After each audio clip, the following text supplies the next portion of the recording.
Hello. We are back and I'm so excited. I'm carrying on doing a little bit about creating some work from artists that inspire me, and this is my all-time favourite artist, and it is Gerhard Richter. I am a little bit in love with him, very much so actually. Have been for a very long time. So the reason I initially fell in love with Gerhard Richter is he did a massive body of work which has been put into a book. It's also been an exhibition. He mounted the work. It was actually, he curated his own collection of items to inspire him.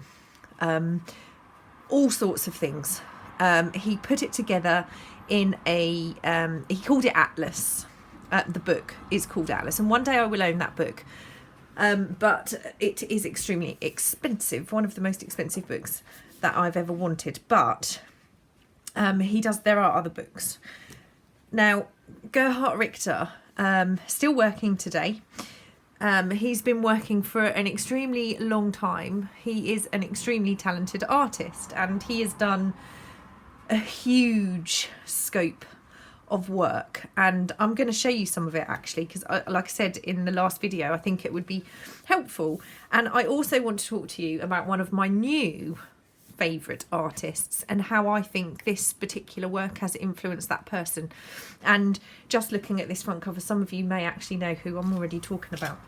And this goes back to the whole, you know, things may look aesthetically similar because people are influenced by other people, either without knowing or even just accidentally having seen something. The way they work now can kind of produce work that looks something like other people's.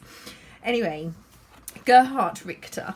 I talked a little bit yesterday about Kandinsky, and even Richter, I think this is very Kandinsky-esque to me. So even there is another actual example which I can't show you because it's actually a nude, but that was influenced very much by another piece of work. And so, you know, even the greats are inspired by others. This is what I particularly want to show you today. This one is one of the 2,000 overpainted photographs that Gerhard Richter has created. It's probably even more than that now, because like I said, he still creates these works. And I'll talk a little bit more about the overpainted photographs shortly, but I just wanted to show you how lots of this work, I want to show you this one because I'm going to try and, well, obviously I've already filmed the other piece, but this was an influence for one of the pieces that I do today. This work is amazing. Gerhard Richter used primarily oil paints. So the mediums I use are going to be very different. I'm going to be using completely different mediums to oils, and I'll explain a little bit why later. So this one is amazing, and I see a lot of this shape in work today, and these kind of cutouts. You know, we've got a lot of stencil shapes that kind of mimic this.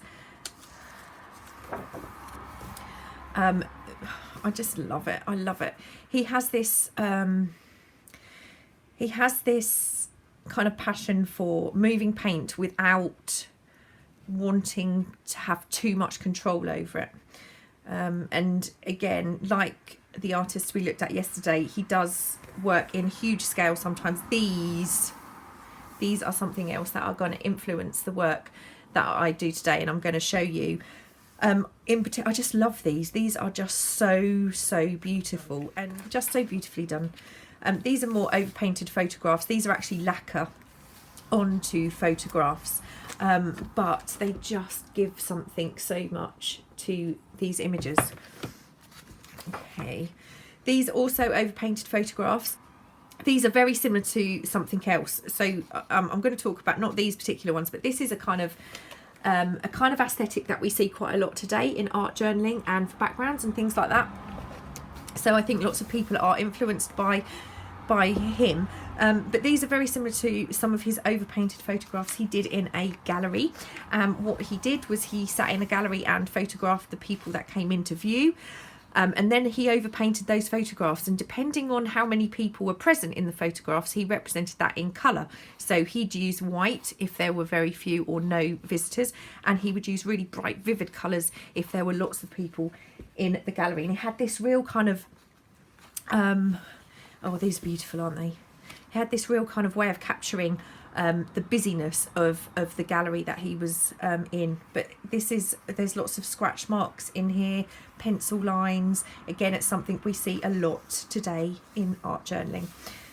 This one is huge, but it is just stunning, absolutely stunning. And the last one is this one that I wanted to show you in this book. Just to give you an idea of size, actually, I did this. I thought I'd show you this one.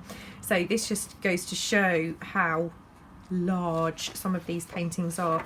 That's another one. Now, Gerhard Richter would use massive squeegees. He would use wood. He would use all sorts to move his paint around, and they are very large scale, many of them, as you can see. But if we look at this particular image and these images here, these ones in particular kind of explain to me why I am now drawn to the artist. I don't know if you can see a resemblance of Seth Apter.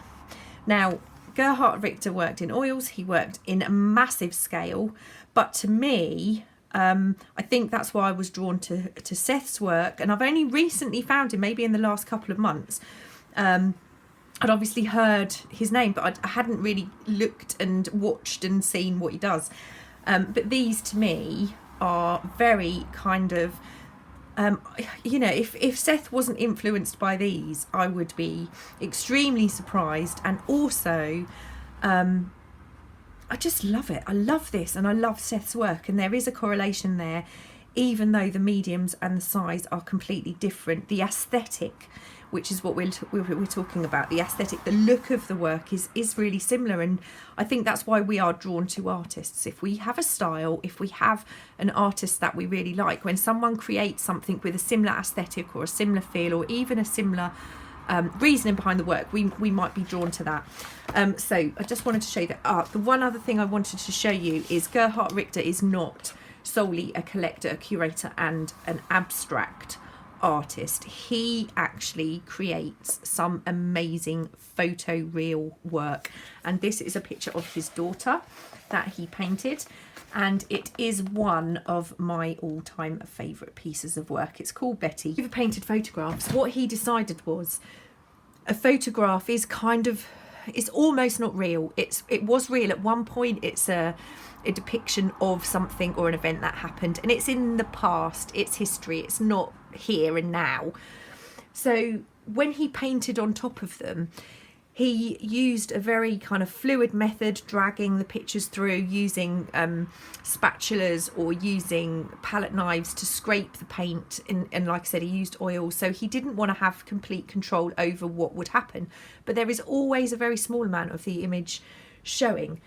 So today I'm going to use this idea of having very little control, or giving up some control. I'm not going to use photographs. I'm going to use photographic postcards, because postcards are really easy to get hold of. I'm using acrylic paints and inks. This again was when I had my cold, so it's all the sound on the actual video is I'm going to remove that, and I'm going to add some music, but part of it where I go on to use the inks, I'm going to do a voiceover. So there's maybe 4 or 5 minutes with no talking. Okay, so I hope that's okay. Please do go and look at Gerhard Richter's work. He is just, he's up there. He is the most, oh, anyway, I'm going to stop talking now, and I'm going to cut to the video of me creating my influenced work, and it's very obviously influenced by Gerhard Richter, so you'll be able to see that. And then we're going to come back and we're going to maybe try and add some of the work that I did into the journals.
So I'm going to do a bit of a voiceover for this section. I've already picked my white, grey and black paint for the main element of my overpainted postcards, but I wanted to add some colour, so I've already added some yellow ochre, and I am going to continue to add a little bit more colour with acrylics. These are Deco Art. I think Paper Artsy may have been the yellow ochre I used. I'm not 100% sure on that. I decided I'd added a little bit too much red on them. I didn't want red to be quite a dominant colour, so I went over that with a little bit of the white. And that's another reason why it was good I added the retarder, because that paint was still wet. So this is calligraphy ink I'm adding, and I'm using the blower tooly thing to just move that ink around, and again not having too much control over it, just using the ink, putting it in a place where I think it might work, and just blowing it around, moving it around the postcard on top of the paint, which I actually really loved. I think that element was a really good, good idea, good move. Not so sure when I moved to the colour inks, but I did really like the black. I kind of liked using the black ink along the edge of the black paint on this one. It merged it, it made it become quite fluid and as if it was one movement, which I quite liked.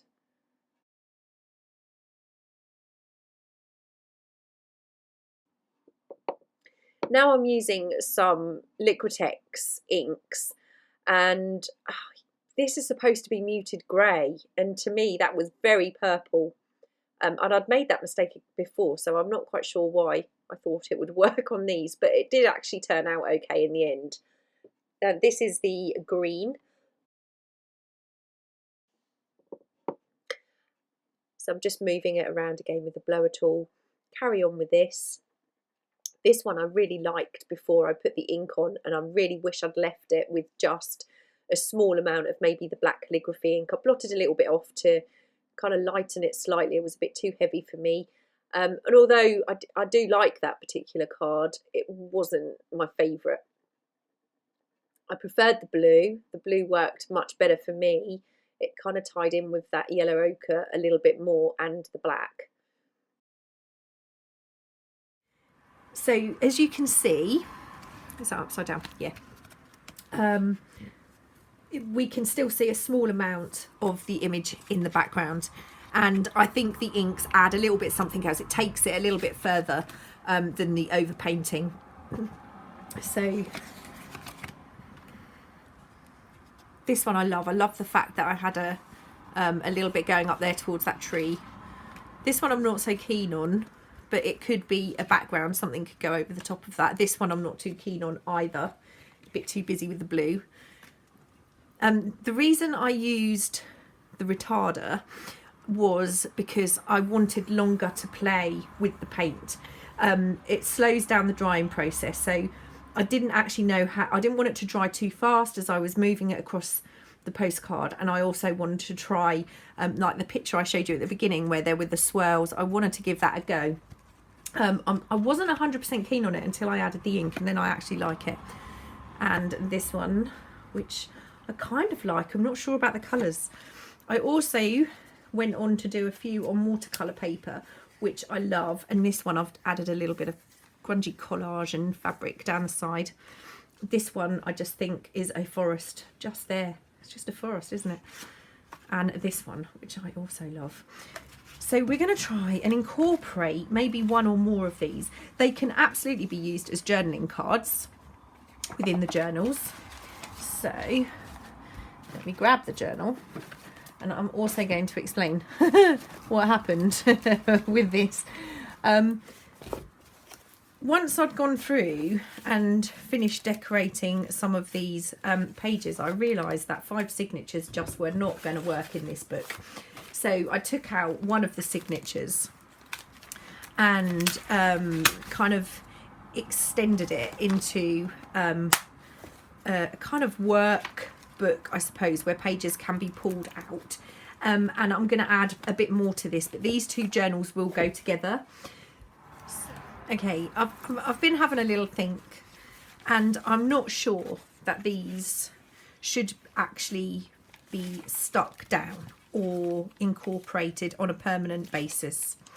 I'm thinking these possibly need to go in as a way of maybe whoever gets these journals could then, I mean, this one is not over painted, but I've incorporated that onto a page. Maybe it's, or maybe it's a, maybe it can go there. But what I did with this was 2 pieces of cardboard that I decorated, and I've just joined together with a piece of fabric to turn those into a page.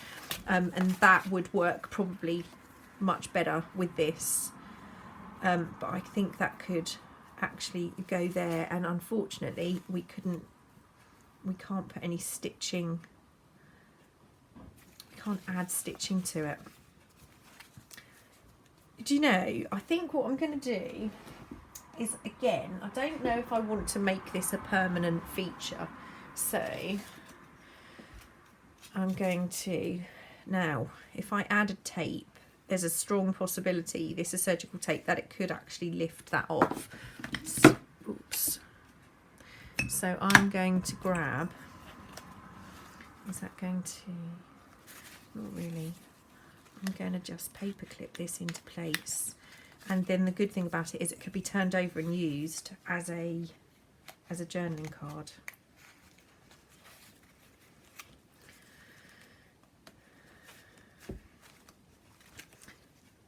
Yeah, I think that's the way to go. I think that's the way to go.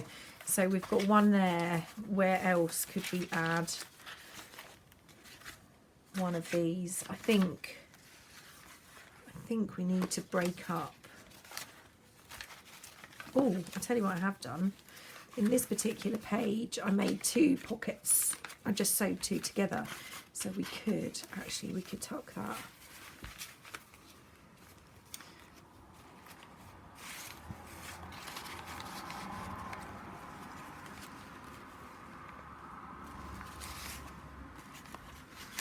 Yeah, it's I think I'm going to pin that here.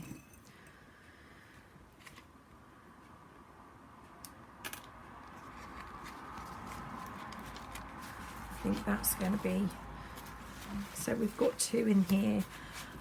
I also really want to add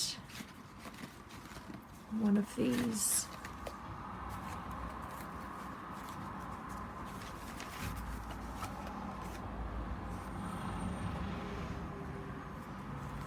Oh, I just love this. I just love it. That one is quite cool because we have a little bit of yellow that will tie in, plus it feels more blue, and we've got a tiny piece of blue down here.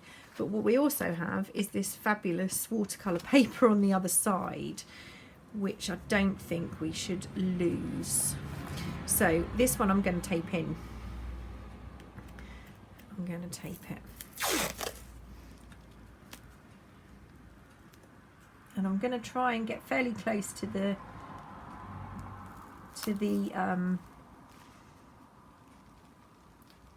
crease in the signature.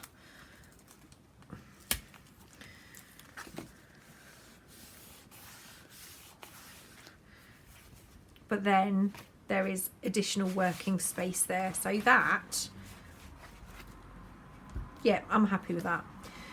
So my plan of actually attaching some of these have gone completely out of the window. We've got an almost attached piece there. And then we have the 2 postcards. This one, I love the fact that it's slightly hidden. It gives it another element, really, that you can't see it completely. And I do love that one there.